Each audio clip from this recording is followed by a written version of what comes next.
Every morning, this shopkeeper places a sign in his window. Workers of the world, unite. He doesn't believe it. No one does. But he places the sign anyway.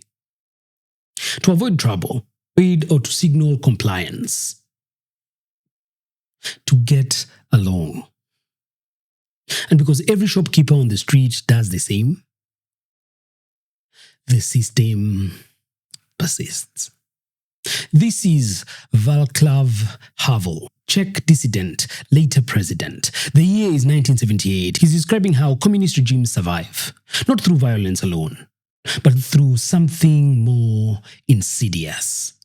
The participation of ordinary people in rituals they privately know always to be false. He called it living within a lie. January 2026, Davos, Switzerland. The Canadian Prime Minister Mark Carney stands before the global elite and he says something uncomfortable. Friends, it is time for companies and countries to take their signs down. 4 decades.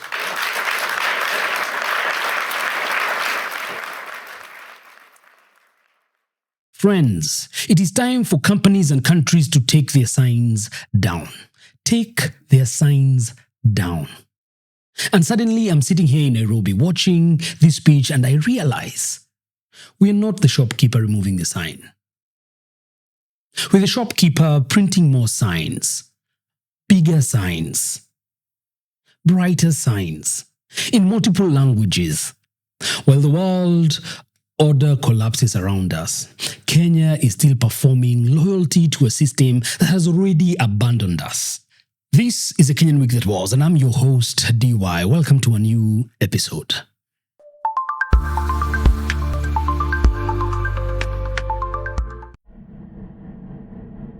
Let me translate what just happened in that room. Because what Mark Carney did in Davos was not a policy speech. It was an autopsy.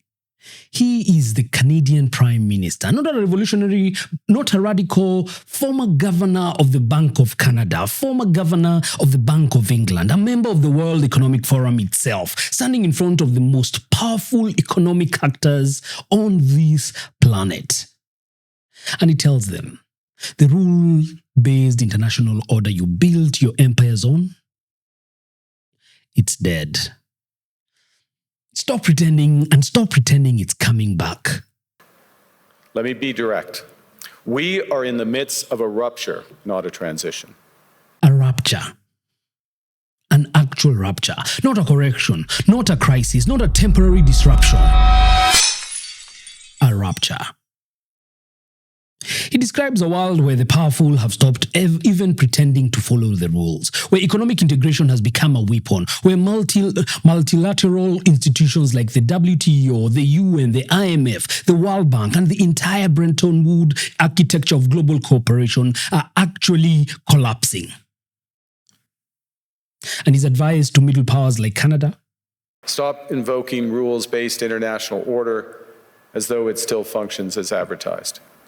Call it what it is, a system of intensifying great power rivalry where the most powerful pursue their interests using economic integration as coercion. He's describing Havel's communist shopkeeper, the man who puts up a sign that he doesn't believe in, the performance of loyalty to a dead ideology. And he's telling middle powers, stop being that shopkeeper. Take the sign down. Name reality. Meanwhile, in Kenya, we are laminating the sign. We are framing it. We are having an entire press conference about how committed we are to the values on the sign. While Carney is telling Canada to diversify, to build domestic strength, to stop waiting for Western validation. William Ruto is in Saudi Arabia again, asking for debt relief, again promising structural adjustments, again. This is not incompetence. Like I keep on repeating, this is not naivety, neither is it choreography. This is design. And the question we need to ask is simple. Who benefits when Kenya keeps the sign on the window? Let me show you what living within a lie looks like in Kenya, so that we bring it home, so that it makes sense, so that you and I can be able to evaluate and examine and actually be able to draw real conclusions of where we find ourselves and what is required and what we need to do to get ourselves out of this mental slavery. December 2025, President Ruto delivers his Jamhuri Day speech. He says the Hustler Fund has been of massive success, empowered millions. The receipts? 45% default rate, billions in unpaid loans. The fund is mathematically insolvent. They no longer even support it, as we saw it in the last episode that we uploaded. There is no way they can be able to tell us that it is doing so well that they now have defunded it to 300 million shillings only for 2024-2025 fiscal year. But Ruto stands at the podium and he places the sign on the window. Economic transformation, youth empowerment, bottom-up economics. He doesn't believe it. We don't believe it either. But we perform as if, and again I repeat, we perform as if it were true.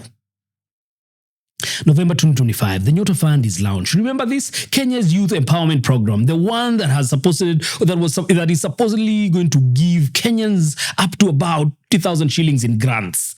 The reality, selection rate is about 0.02%. Actual grant amounts are as low as 22,000 plus 3,000 for Haba NSSF savings or incentivized savings, totaling to 25,000 shillings. Integration with NSSF that trap young people's money. But the government website, pristine, professional, full of success stories, full of how it has been absorbed by the youth and how young people are actually succeeding. The press releases, absolutely glowing. The cabinet secretaries on TV talking about transformation. Governors and senators, all of them speaking gloriously about the Nyota Fund and all the transformations about to do to our young people. The sign, unfortunately, stays on the window. Now, listen to what Carney says about this. We knew the story of the international rules-based order was partially false, that the strongest would exempt themselves when convenient, that trade rules were enforced asymmetrically. And we knew that international law applied with varying rigor depending on the identity of the accused or the victim. This fiction was useful. He's admitting out loud in Davos, the system was always rigged.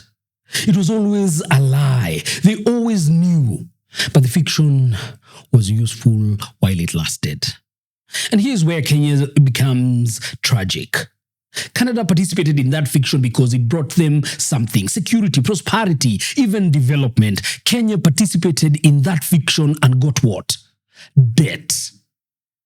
We signed every structural adjustment program. We accepted every IMF condition. We followed every World Bank prescription. We performed every ritual demanded by the Bretton Woods institutions, those post-World War II architects of global economic order. We privatized, we liberalized, we opened our markets. We performed every ritual of good governance. And in return, our public hospitals have no medicine. Our schools have no teachers. Our youth are jobless. And our debt has no visible end. Canada is taking the sign down because it's fiction, because the fiction stopped being useful to them. Not because they want to help everybody else. No, they are thinking about their own intrinsic values and their country, because the values that have been held by these Bretton Woods institutions and this facade that has been run by the world order has always been useful to them. But now it's no longer the same thing. They're no longer benefiting. And that is why they've decided to pull the sign down. Kenya keeps up the sign. And what reason do you think they have? Why do you think we keep doing this? Because our leaders are the ones that are benefiting from the performance. Not you and I. And let me explain. Let me break it down. Carney describes something he calls value-based realism. We aim to be both principled and pragmatic. Principled in our commitment to fundamental values, sovereignty, territorial integrity, the prohibition of the use of force except when consistent with the UN Charter, and respect for human rights. And pragmatic in recognizing that progress is often incremental, that interests diverge, that not every partner will share all of our values. Translation, we speak honestly about our interests. We build our domestic strengths first. We will not pretend to be powerless. Now, apply that framework to Kenya. What are Kenya's actual interests? What are they? Food security, energy independence, quality of education, healthcare, infrastructure, youth empowerment, unemployment. And what does the Kenyan government actually do?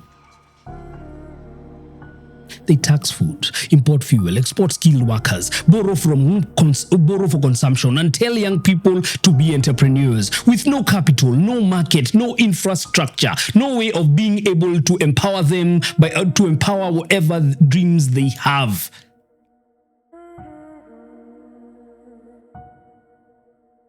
This is not a failure of policy. This is not even incompetence. Like I said at the beginning, this is design. Because there's an entire economy built on Kenya's performance of powerlessness. Every failed program generates consulting contracts. Every crisis necessitates new loans. Every structural adjustment creates opportunities for those connected enough to benefit from the restructuring. The neutral fund fails, commission a new youth program. But once the hustler fund collapses, launch affordable housing. Affordable housing becomes a real estate scam. Announce universal healthcare. The failure is the business model. Let me show you how this works. Every year, politicians declare their wealth as they are required by law. Hundreds of millions, sometimes even billions. And they say, through businesses. Which businesses though? The ones that don't appear in any corporate registry? The ones with no employees? The ones with no tax return records? The ones that somehow generate billions while operating in the same economy where actual businesses are closing down every day? Because here's a reality nobody wants to name. Well, politicians declare unexplainable fortunes, wealth of unknown value. Ordinary Kenyans are shutting down businesses they built with their own hands. While cabinet secretaries report hundreds of millions in earnings, Kenyan families are choosing which of their child is going to have dinner tonight. While the political class accumulates wealth that defies economic logic, Kenyan children are going to bed hungry tonight. Not occasionally. Not once in a while. I'm talking routinely. More specifically, even tonight as we speak, or today, there's a child of Kenyan heritage that is going to go to bed without having dinner while the mheshimiwa, like they like to be called, is minting money like never ever before. And we are supposed to believe their fortunes came from entrepreneurship because they are so amazing at working hard. Because their businesses somehow thrive in an economy they themselves are destroying. This is not wealth creation. This is wealth extraction. From you, from me, from all our businesses and our children's future. And at the international level, it's even more profitable. Ruto goes to the UN Climate Summit. He positions Kenya as a climate leader. We get carbon credit deals, green bonds, and climate finance. Meanwhile, the Mau forest is still being destroyed, Nairobi River is still a sewer, and air quality in industrial area is toxic. You remember that report that came out that even the air, if you measure the air quality at GPO, the toxic levels are out of this world.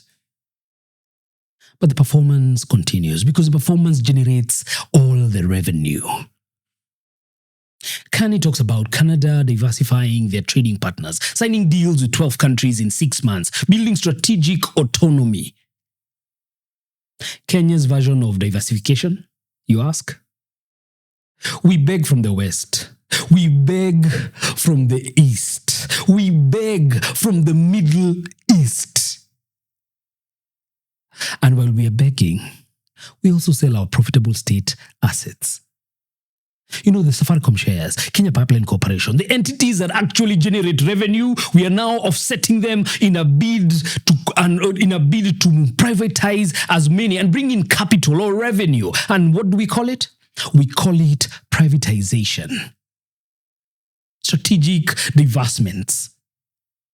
Unlocking value. Translation, we are selling the furniture to actually pay our rents. We have achieved omnidirectional dependence. And the cruelest part, our leaders know this.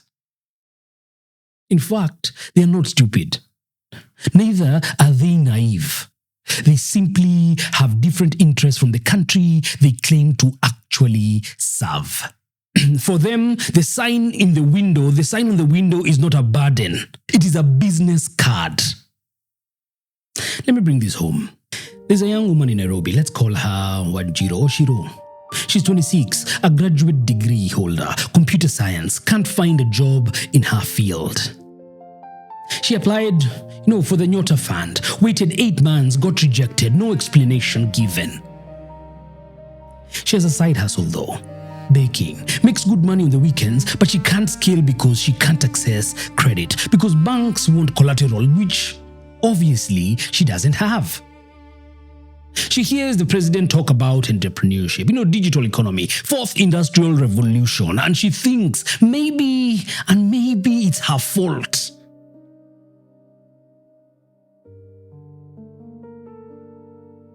Wanjiru, if you're listening, it's not your fault.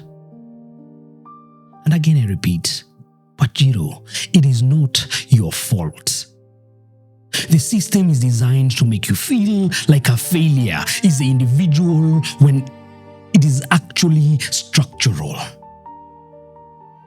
You're neither lazy. You're not even lacking vision. You're just not sufficiently, and you're not either insufficiently hustling. You're just being systematically excluded from opportunity while being told it's your responsibility to create your own wealth. This is the human cost of living within a lie. When we pretend that market liberalization lifted us out of poverty, while Wanjiru can't afford rent in the city her degree was supposed to give her access to. When we celebrate Kenya as a tech hub, while Wanjiru's classmates are migrating to Canada, to the UK, to the States, anywhere that will take them before they're actually sent back. When we brand ourselves as the Singapore of Africa, while Wanjiru is paying 40% of her income in informal taxes just to exist. The lie doesn't hurt Ruto. He's insulated. The lie doesn't even hurt his cabinet. They are all insulated. The lie lands squarely on Wanjiru. And on millions and millions like her.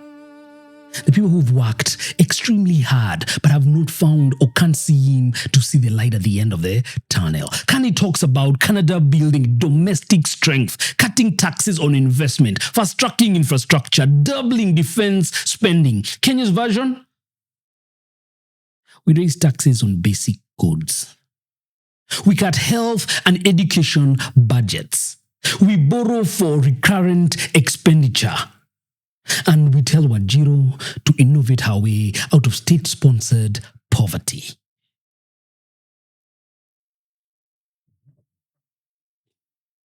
This, my friends, this is theft. Not metaphorical, not poetic. This This is systematic transfer of resources from people like Wajiro to people who already have everything they ever and will ever need. And we accept it because we've been told it's how the world actually works, that we are a developing country, that we need foreign investment, that we should be grateful for the crumbs, the little things that we get sent our way by the West. Meanwhile, Canada is in Davos saying we are done with that story. And Wajiro is still waiting for her Nyota Fund feedback. So what does the breaking of the New World Order mean for Kenya? Here's what it should actually mean. The rules were always fake, so stop following them. Again, I repeat, the rules were always fake, so let's all of us cumulatively stop following them. The Washington consensus is dead, so stop implementing its cops.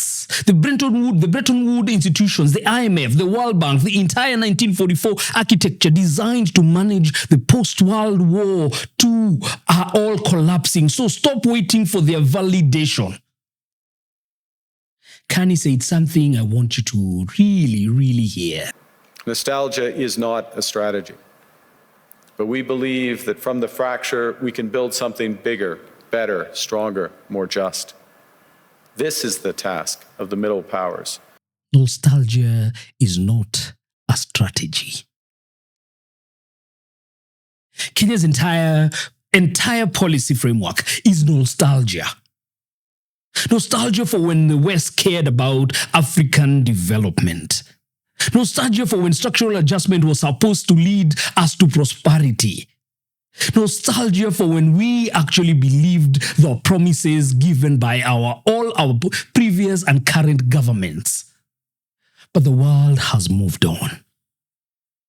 The West is building walls now. As we speak, there are many people that do not want us as Africans or any other person, immigrants, coming to their countries. China is extracting resources without even pretending it's partnerships.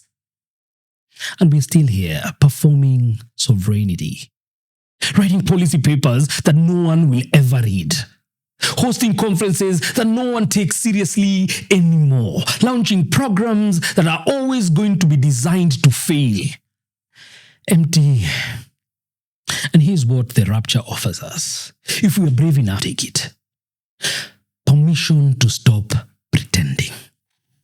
Canada is diversifying because they can, because they have oil, minerals, educated population, physical capacity. What does Kenya have? What do we truly, truly have? Agriculture that feeds the region. We have geothermal energy that could power the whole of East Africa. A port that serves 7 landlocked countries. And a diaspora that are sending back billions annually. A young population that creates culture that the world actually likes and consumes. We have everything that we will ever need, except the political will to use it for ourselves. Because using it for ourselves would require us taking down the bloody sign, and our leaders are too invested in the performance. I want to end where Carney ended.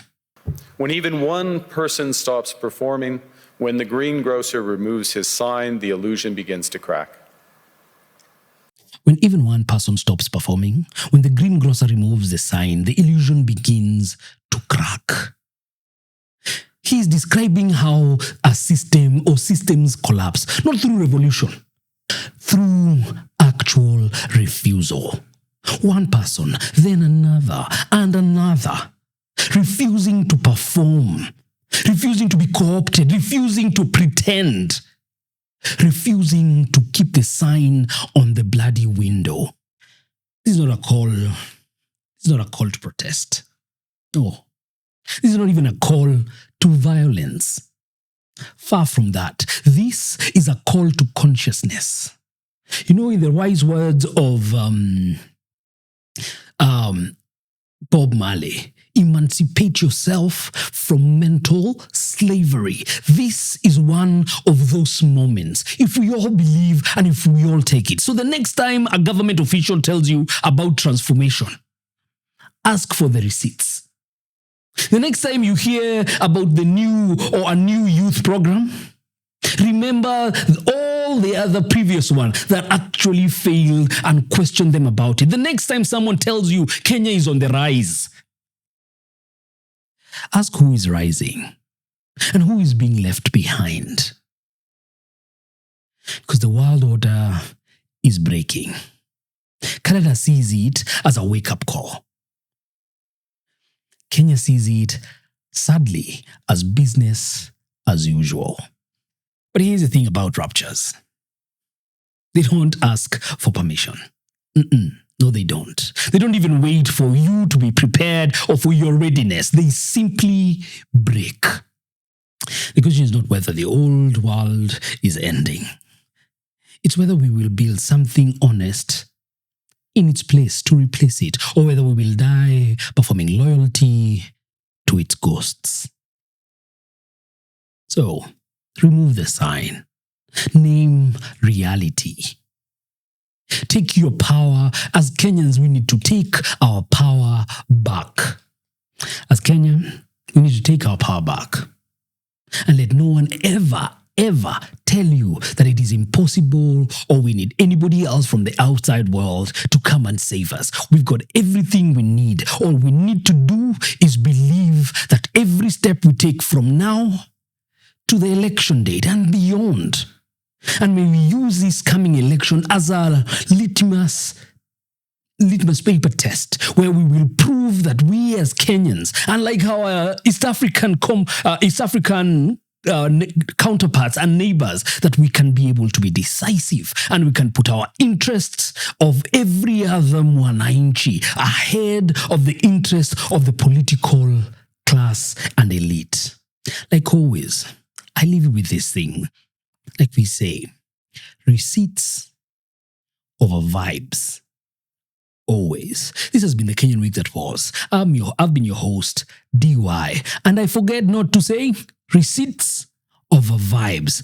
Always. And do not forget to like, share, comment, let's discuss. And I'm grateful, very, very grateful for all those people that have been watching us. There are people that have been actually tuning in and sharing and liking in all our social media pages on YouTube, on TikTok, on Instagram. So please, let's take our country back and let no one ever lie to us that we are inferior or unable to do what is great for this country. Barakatele, and again, Mungu awabariki, and we live for a better Kenya.